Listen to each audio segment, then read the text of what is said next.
আজকে আমাদেরকে বলবো যে বাঁশের গল্প।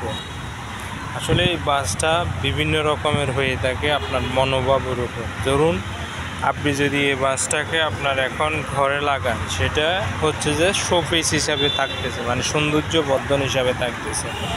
আবার যদি আপনার এই বাঁশটাকে নিয়ে যদি আমরা গল্প করি, সেটা হচ্ছে যে আমরা যদি কেউ কথা বলতেছি, এর ফাঁকে যদি একটা বিপরীত কথা বলি, তখন সেই কথাটা হয়ে যায় যে বাঁশ দেওয়া। আবার এই বাঁশ এখন একটা সময় গরিবের জন্য বিলাসিতা ছিল, এখন পোষালার জন্য বিলাসিতা।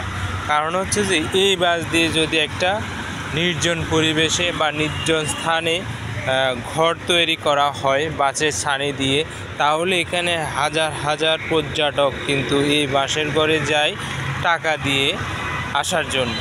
আবার এই বাঁশটা আবার কী কাজে লাগে?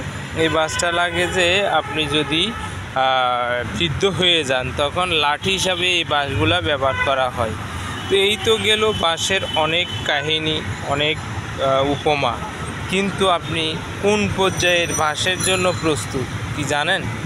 আপনি যে প্রজন্ম আছেন, সেই প্রজন্মের মধ্যে এই শোপিস অর্থাৎ ঘরে সাজানোর জন্য বাঁশের জন্য আপনি আগ্রহী। কারণ হচ্ছে যে এখন আর বাঁশগুলো তেমন ব্যবহার করা হয় না, গ্রাম অঞ্চলেও তেমন ব্যবহার করা হয় না। সেখানে হয়ে যাচ্ছে যে দালান, কোঠার, এবং সেখানে হয়ে যাচ্ছে যে বিল্ডিং 2 তলা 3 তলা। কিন্তু এখন এই বাঁশগুলো আপনার হয়ে যাবে যে আপনার সেই বিল্ডিংয়ের শোপিস হিসাবে, অর্থাৎ সৌন্দর্য বর্ধন হিসাবে কাজ করবে। তো এভাবেই আমরা কিন্তু জীবনের প্রত্যেকটা স্টেজ পার করে যাচ্ছি। আমাদের পরবর্তী প্রজন্ম কিন্তু এই বাঁশগুলো কীভাবে ব্যবহার করবে, কী ব্যবহার করবে, সেটা কি যদি আপনার জানা থাকে বা কোনো বিষয়ে আপনি জানেন, জানাতে পারেন।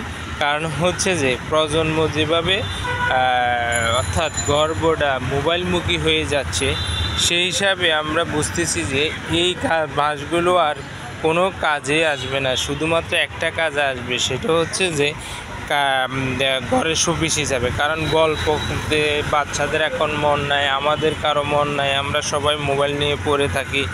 পাশে কী বলতেছে শোনার সুযোগ নেই, শুধু মোবাইলের ভিডিও দেখতে অভ্যস্ত। তাই এই বাঁশের গুরুত্ব একটা সময় হয়ে যাবে যে আপনার শোপিস হিসাবে। আপনি কি মনে করেন?